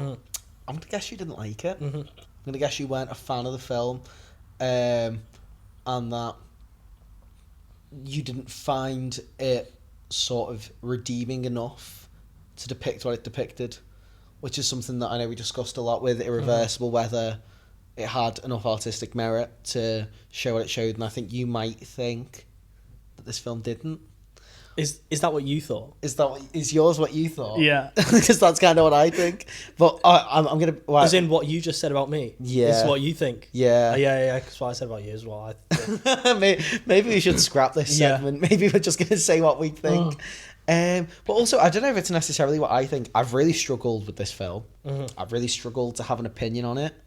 I found it... Irreversible was sort of like a 10-minute section in the middle that was horrible, with sort of 80 minutes of like very captivating artistic filmmaking. This, I think, I don't know, I've really struggled, and I've been thinking a lot what my thoughts were, and I haven't even made notes about this because I'm not too sure. It's sort of changing day by day. So my thoughts on it in a week's time might be different from it is now. My thoughts after I watched it were probably different than it is now. What I know is I found it quite difficult to watch. Well, I mean, it's not a new release, so maybe we could outline it. Essentially, it's a group of kids who are, between the ages of sort of 13 and 17, and they are walking. The two main boys walking around New York. In the sweltering heat, going skateboarding, hanging out with friends, drinking, and there's also there's kind of a group of boys and group of girls, and they kind of, meet throughout the film and then disperse, and and it's not massive. There's not big plot really. The main plot is that one of the girls finds out that she has HIV, and she's trying to find the boy to tell him that he gave it to her. Yeah, and who happens to be the main character in the film, and that's kind of the only really plotty aspect. Other than that, it's kind of a lot of roaming around and written by and a lot of skaters. Skateboarding culture made me think obviously of mid-90s. Never seen it. Not seen it. Have you seen Paranoid Park? Yes. The Gus Van Sant film of where it's in the documentary. No. No. What am I thinking? Punishment Park. I'm thinking of. I was thinking, why the hell does it make you figure that? No, there's a film Paranoid Park. No, I've not seen that. Paranoid Park, and it's Gus Van Sant, who I was talking about earlier, and it's I think his follow-up film to Elephant, or it's like around the same time he made that, and it's I think aesthetically quite similar. And it follows like a skateboarder who feels immense guilt for something. You sort of follow this like teenager's journey through trying to work through his guilt, and it's a film that I really, really enjoy. Made me think of This Is England, Licorice Pizza in many ways. Yeah. Well. I really love films that just people roaming around. Same. Florida Project.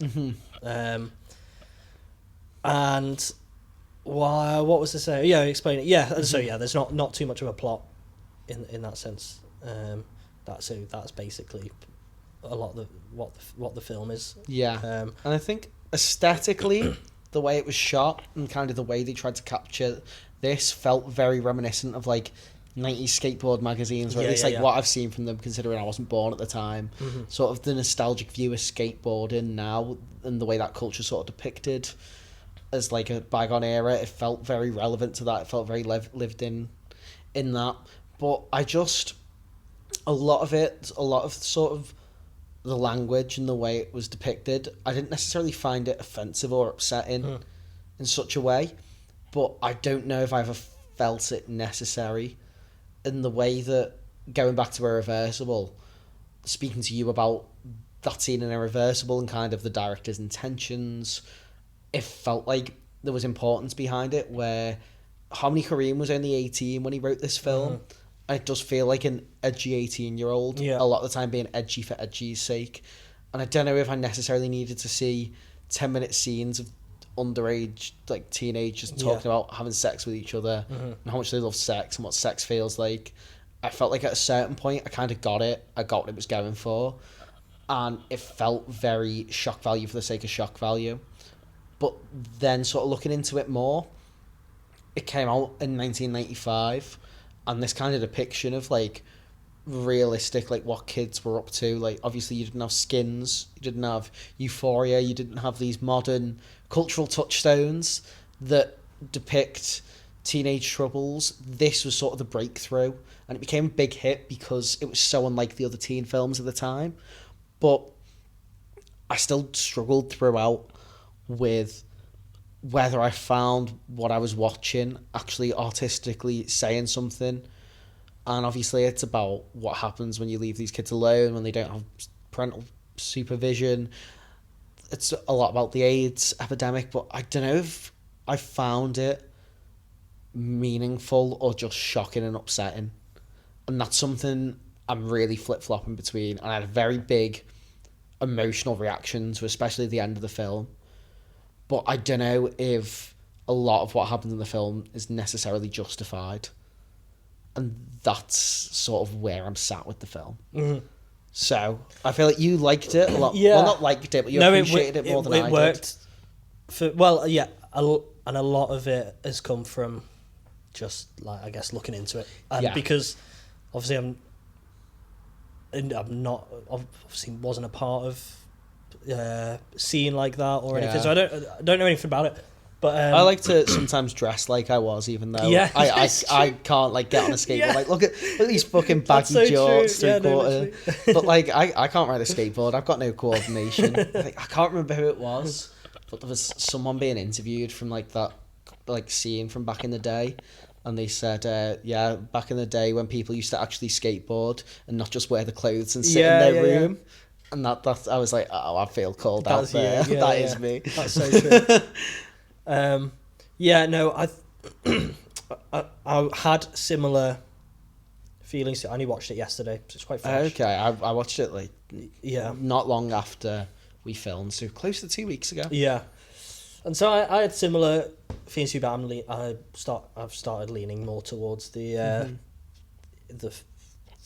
side of it working. I think I think, you know, I mean, the style of shooting, just, you know, talking like about the film, the style of shooting, I love. I find instantly like really engaging and like really really feel the place and the heat and New York. Yeah. It's just, I find it really visceral. It felt very much like it had a sense of place. Like you felt, even if you'd never been to New York, you felt like you had been by the end of this film. And a sense of time as Yeah. well. Like it feels very like it's obvious, not without knowing anything about the period or like what it's representing. Like I just got a sense of what, like, you know, what it was like to be at that time period with those people. Yeah. Yeah, by the sounds of it, like, I disagree with what you say about the writer. Sounds like he was really he was really like in the scene, in the skateboarding scene. Yeah. And like, but yeah, I get, it's a good point. I mean, I wonder if he's if he's if his writing is a little bit over the top, Yeah. compared Also, to what it would have really been like. his whole sort of what he's known for as a director is just being very over the top, sort of like, I feel like vulgar and offensive are the wrong words, but at this time they're the only sort of closest thing I can think of to properly describe him. But very what's provocative? Yeah. He's a provocateur. That's what he's known for. Yeah.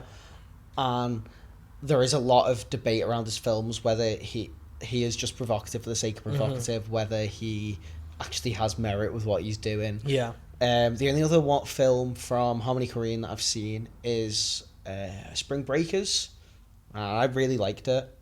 But I really enjoyed the sort of almost trashy elements of it and like the grimness of it. But I think when the characters are meant to be kids and when they're actually played by kids as well, I feel like it adds a new layer to what you're watching. I was thinking a lot of the way through it as well, like, how old were these actors who were doing this scene? Looked it up afterwards. Quite a lot of them were over 18. Main actor Most of them weren't. Main actor was 16. They had kids as young as 13, actually like smoking real pot. Yeah. And like, sort of when I'm watching it, I couldn't find myself not thinking about that. And rather than finding that element of it immersive, I found it really took me out the film. I was thinking more about, oh God, how was this made with like a kid this age? Like, oh, your phone's on low power mode, sorry. And I found it more distracting than immersing, which definitely a personal response to the film. And I think also, again, like I was saying before, definitely a film of its time. Yeah. And I think with a lot of films, especially ones from, say, the 50s and 60s, we can kind of look at, even something like The Shining in the 80s, with how mistreated the actors were on set. Yeah. I feel like it feels like there's enough distance from that where you can always watch it and separate it from what happened, where even though it was before I was born, it still feels very recent, which then made me sort of, I feel like I'm being very slow with what I'm saying when I'm trying to pick the perfect words. But it made me feel very distant from the film and question its morality and what, if it was doing, was actually okay or not. See, that's so interesting because I think this, and again, it's similar conversations to what we were saying with Irreversible. Like, I especially after watching some interviews with the actors, I think some of the interviews I watched were like from the 20th anniversary of it, so quite recent. Obviously, they've grown up a lot.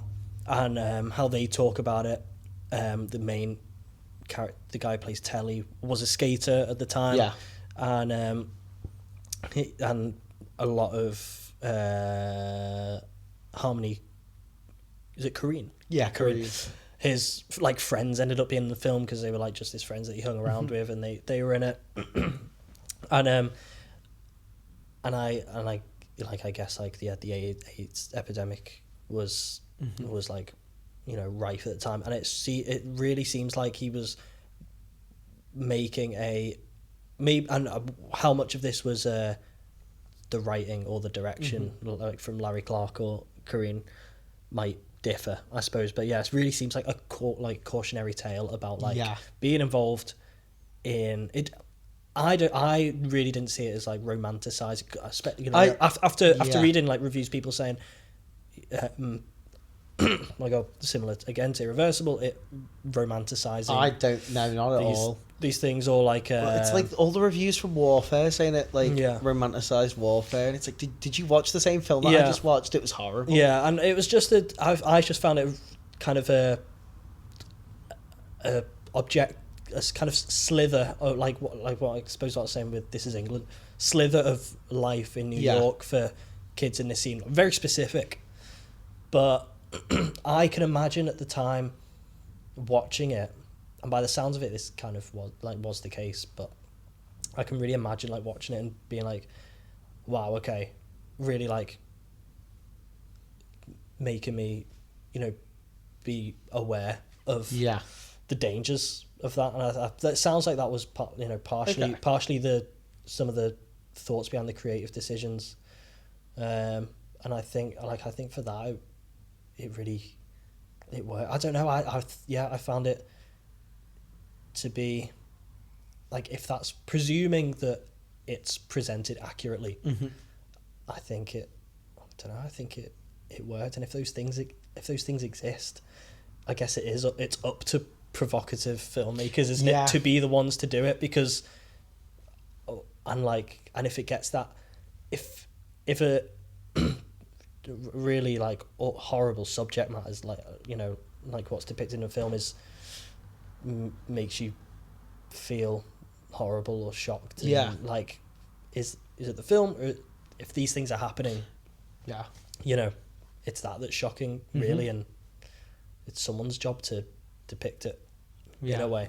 And so for that I think it works really well. And I think listening to the actors, it sounds like it was produced, you know, well, considering the subject matter, and it was, you know, safe. And again, I don't know what I suppose intimacy coordinators didn't exist, did they, at the time? But I suppose within the realms of filmmaking at the time, it seems like, you know, it was made with care, which is good.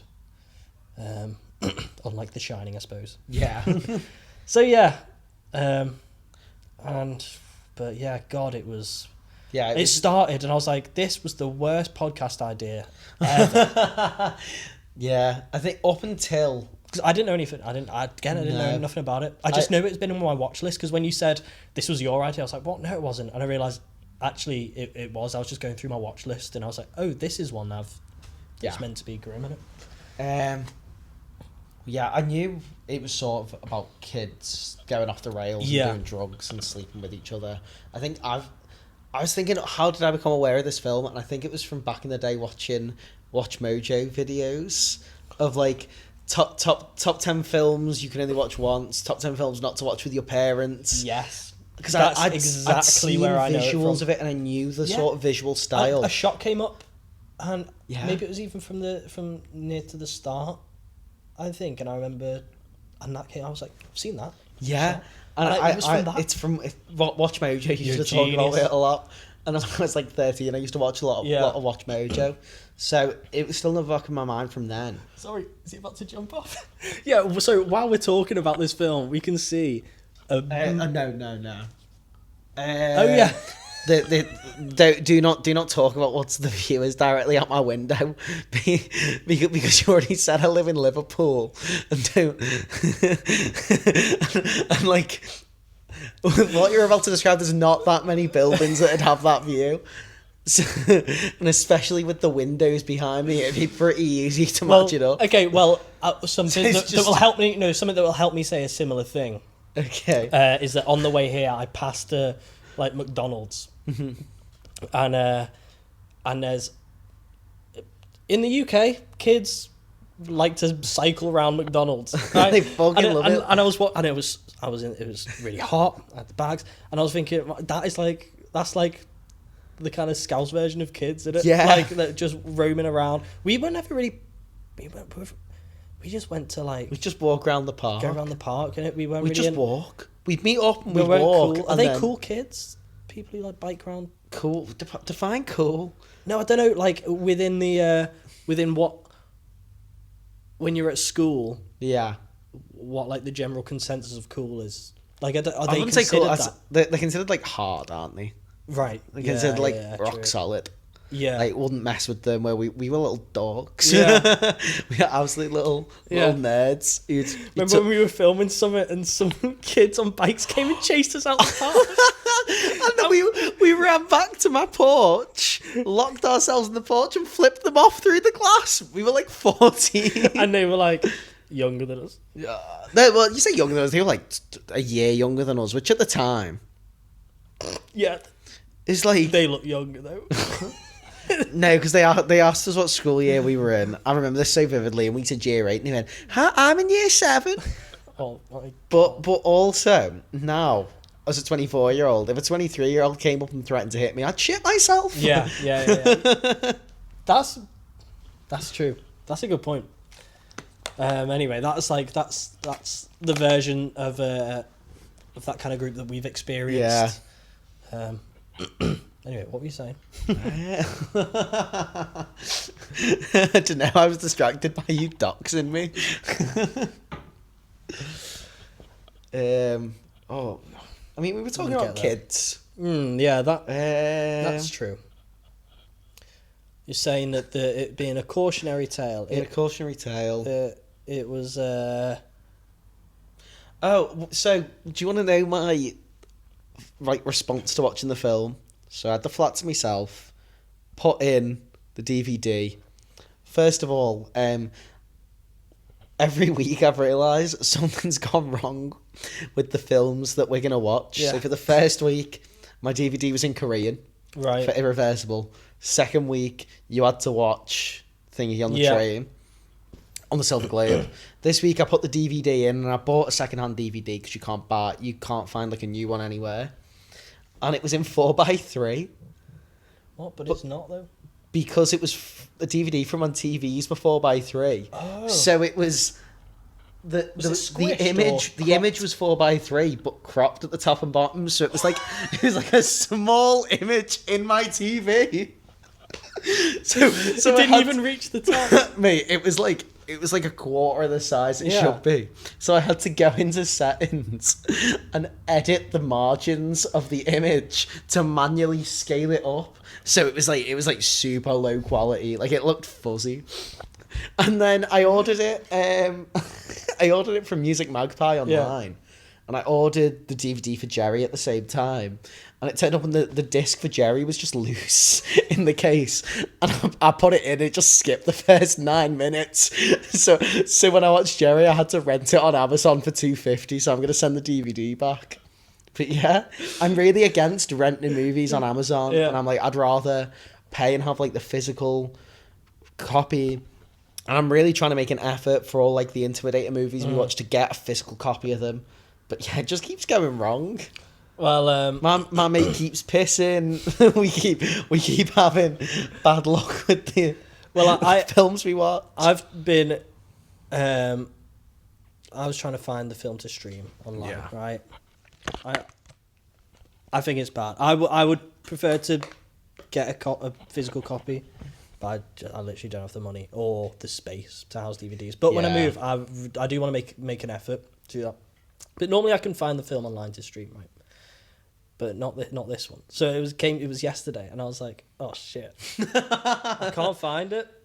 It was nowhere. Yeah, it just didn't exist. So I found thread on a Reddit thread, people talking about it, people saying, "Oh, try this. It's on Vimeo," and then people were like, "No, it's dead." It was on YouTube for ages. Really? Yeah, but then that link went dead. And then I found violating the terms of service. I found one link that worked, and it was on. Never heard of this before. effedupmovies.com. And so you had the sides cropped, right? But I was watching the film, and in the top right hand corner, in yellow bold letters, it said effedupmovies.com. It was quite big as well. And then halfway through, it swapped. Well, anyway, when the movie finished, Yeah. I felt so empty and horrible, and like I just wanted to sob. I was in fucking the pajama shorts I sleep in. I walked Tesco's in them, and I got some M&Ms, and I came back and I ate my M&Ms and I watched The Evil Dead to try and cheer myself up. Evil Dead to try and cheer yourself up, Jesus. It's so good though. That tells you about. I felt spooky and nice within like 5 minutes of it starting. Is it cozy? Yeah, it's so cozy. Have you ever seen it? No. Mate, it's excluding like sort of like post horror, elevated horror, those sort of like art house modern takes on horror films. I think straight up just incredibly made horror. I think Evil Dead's my favourite. Yeah. It's like up there with like Blair Witch Project and so, I'm trying to think what others. Maybe them too. But yeah, it's just incredible. It's just so good. They made it when they were students. Oh, sick. They just got money from like local businesses, made this really cheap horror film, and just destroyed this cabin in the woods, just broke all the windows. Basically, that's sick. Sam Raimi's best mate, Bruce Campbell, stars in it. And I think, from what I hear, he just like tortured him.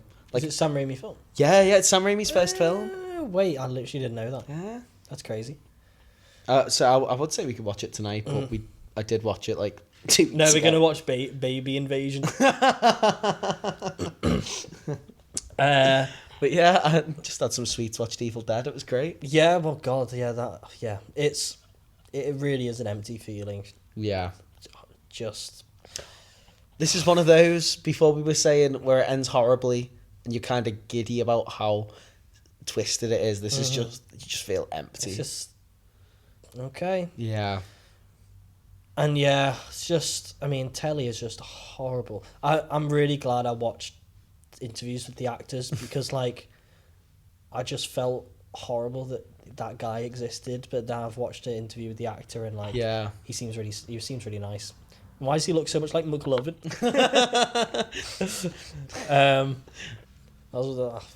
If there was one thing that took me out of the film, is how much he looked like McLovin. So I wish they made him look less like McLovin.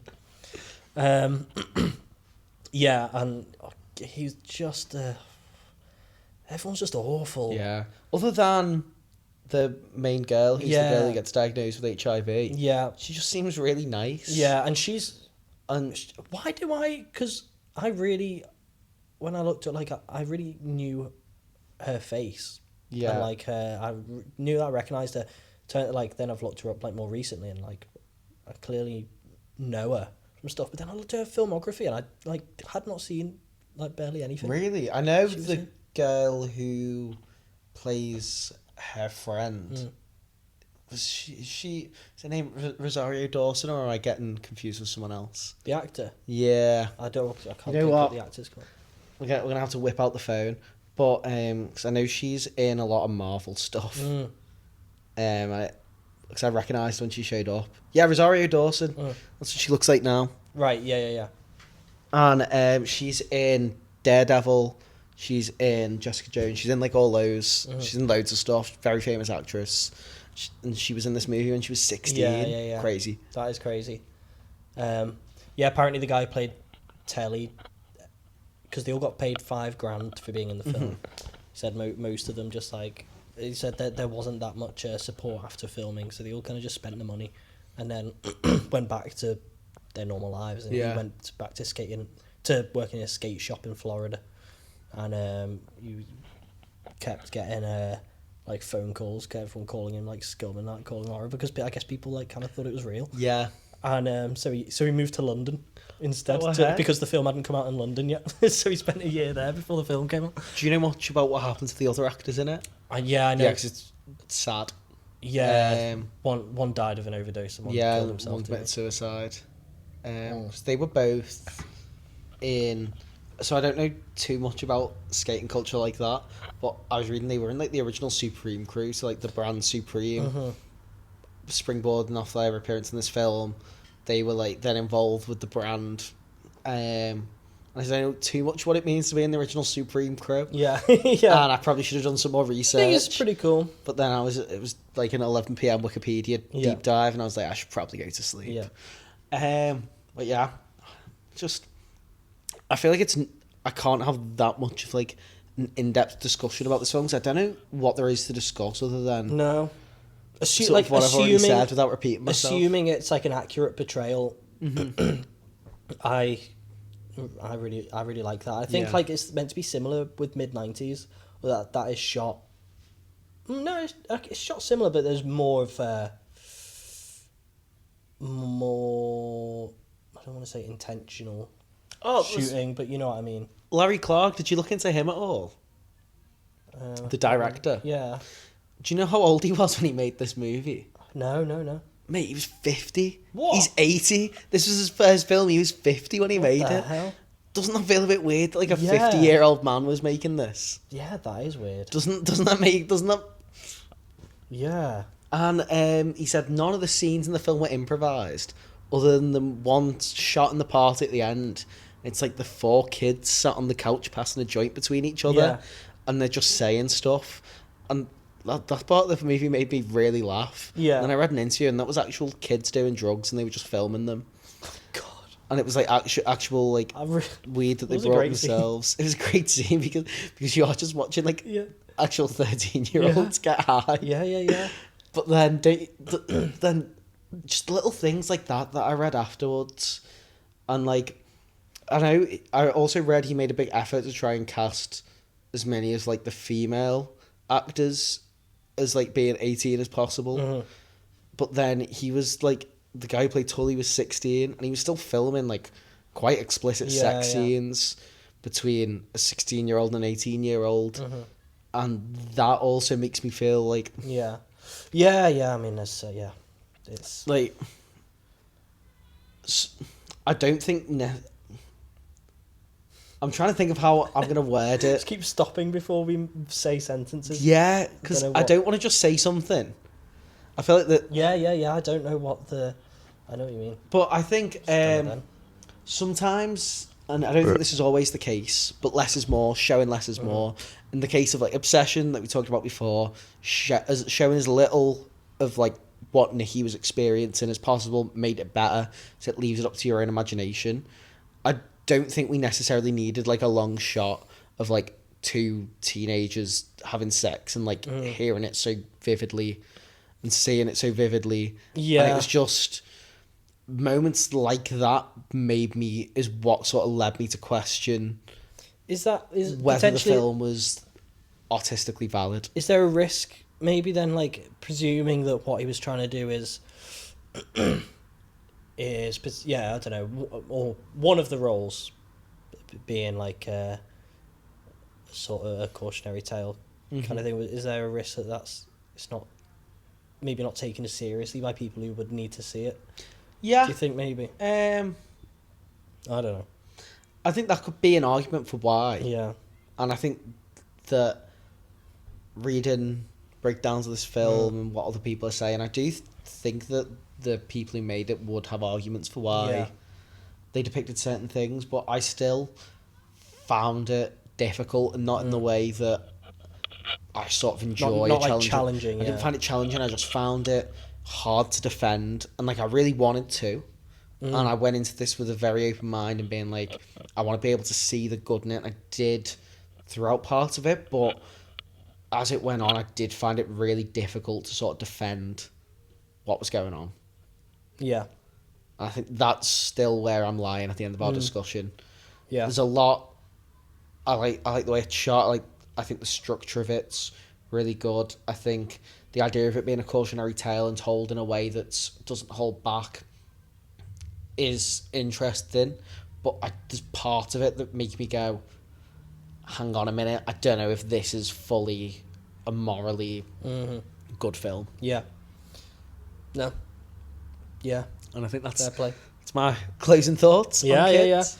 No, I agree. There's a lot of potentially problematic elements. Yeah. So, yeah, I mean, involving kids, it's hard, isn't it? Because like, Yeah. because it's like, is that okay to? But if stuff like that exists, like it's gonna be I don't know. It's just like how. I mean, I would never even. I wouldn't attempt to approach a film like that. Yeah. So I wouldn't even like. I wouldn't attempt to. I couldn't be bothered with all the riffraff. Yeah. With everything around it, trying to work out whether it's I think it's just moral to. Yeah, I think it's sort of a question of produce like, something that. what's moral to make, and I think it's sort of like what I said about Irreversible. Like, I don't have any. I don't think there's any necessarily topics that shouldn't be covered in film. I don't think there's anything that we should outright ban or stop from being made or say it's just because it depicts this, it's wrong. I think it's all about execution. Yeah. And I think where Irreversible, I could see a lot of... I could understand why people would dislike it, but I could see a lot of the sort of support for it. This one I have a much harder time coming out and defending.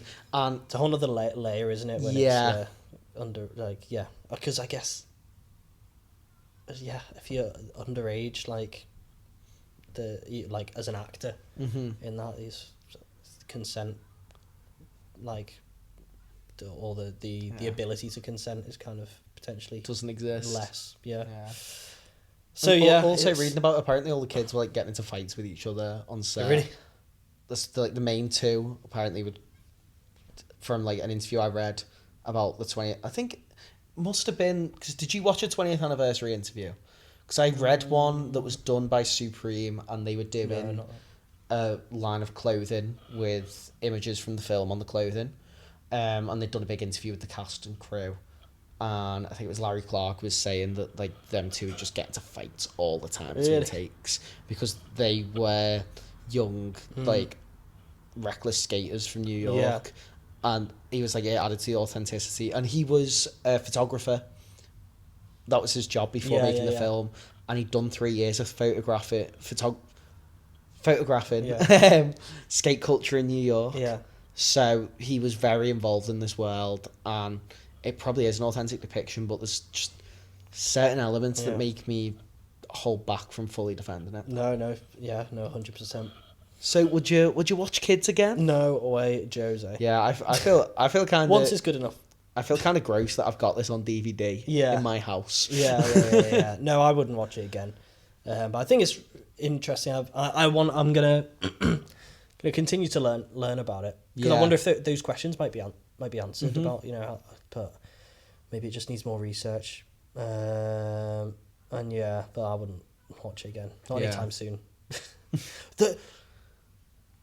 The actor that you just brought up, pretty sure it was her on one of the, I think it was a panel they were on, 20th anniversary panel. It's like, oh yeah, I used to watch this every year when on like the anniversary when it came out, and then everyone was like, what? I feel like if you were in but it, like though, if you but it's like that's completely everyone's different. like, what? Yeah, but it's like, you just don't want to start reminding yourself of that shit, do you? Horrible. Yeah. So there you go. But I do think even film that you don't necessarily like, I think can generate interesting discussion. Yeah, definitely. I don't regret watching it. No, I don't think it was a waste of time, and I'm not angry that I've seen it. No, not at all. I think that's the most fun of it, really. Yeah. It's the bit that lasts longer than the film. Like I'll remember this longer than I remember Hokum. Yeah, forgot about that film. So, before we go on to selecting the new film we're going to watch, I say selected, we both know it's going to be Backrooms. Oh yeah. I'm going to be honest, I've already booked my tickets to see it on Friday. Yeah. But I was saying, should we try out a new segment? Yep. So we can decide when we want to slot it in next week. But I was thinking we could we could alternate, and at the end of each episode or end of whenever we decide to fit this segment in, I think we should challenge each other to something. Go away, answer a question, or come up with a list, or watch a film that does X, Y, or Z, And I think it could be a good way for us to sort of get across our taste in film and explore our taste in film more outside the confines of new release and film we haven't seen before. So, what I was thinking, for the next time we come in and record together in 2 weeks, I'd love for you to go away and make a list of your top 10 films of the decade so far. The 2020s. So is that from 20? From 2020. Oh, okay. So I'd say including 2020. Yeah. Up until 2026. Okay. Because I did this the other night just for fun. And I thought it'd be a really fun You're going to show me yours? I'll show next week. Yeah, I'll show you it next week. We can compare, see if we've got any in common. Cool. Ooh, that's a challenge. Yeah, take some time, go through your letterbox to have a look at what you watched. When was Infinity War? Okay, let's have a look. I'm scared. It's gonna be. Oh, okay. I'm kind of excited for this one. Yeah, this is one that. Wait, let's see. Wow. Okay. Come and see. So this is one that, well, yeah, obviously intimidating. Not one that I scroll and go, I really want to watch this right now. But it's one that it's been on this app. Yeah. Actually, I was hoping would come up. I think it's gonna be a very good film. Yep. Just one based off kind of how well regarded it is. It intimidates me because I'm scared that I'm not gonna like it. And I don't want to be the guy who doesn't like it. Like, there's a couple of films like that. Like, I don't really like Pulp Fiction that much. No. I didn't really care for Citizen Kane the one time I watched it. Yeah. And I hate to be that guy. Can't be that guy. But... I also don't really care for Steven Spielberg that right, much. Yeah. But I hate being that guy. Mm-hmm. I'm honest. I'm not going to pretend to like them all. And I like all the other Tarantino films I've seen. Just Pulp Fiction didn't connect with me. Yeah. And I like a lot of older films. Just Citizen Kane didn't connect with me. So the scariest thing for this is are you going to be the guy who doesn't like come and see? Well, come and see next week whether he likes it. The next episode. Whether he likes it. Whether I like it. I'm sure I probably will. Well, it looks good. Yeah. Isn't it like number 3 on Letterboxd or something? Yeah, that kind of scares me. Yeah. We'll see. Yeah. Is it meant to be like the most realistic depiction of war? Is that what they say? Or just horrible? I don't know, most realistic, but it's meant to be like one of the best. Yeah. So, there you 2 go. weeks' time. And then what else? Backrooms. Backrooms. Oh, mate. Come on. Speaking of Backrooms, I feel really bad for Kane Parsons.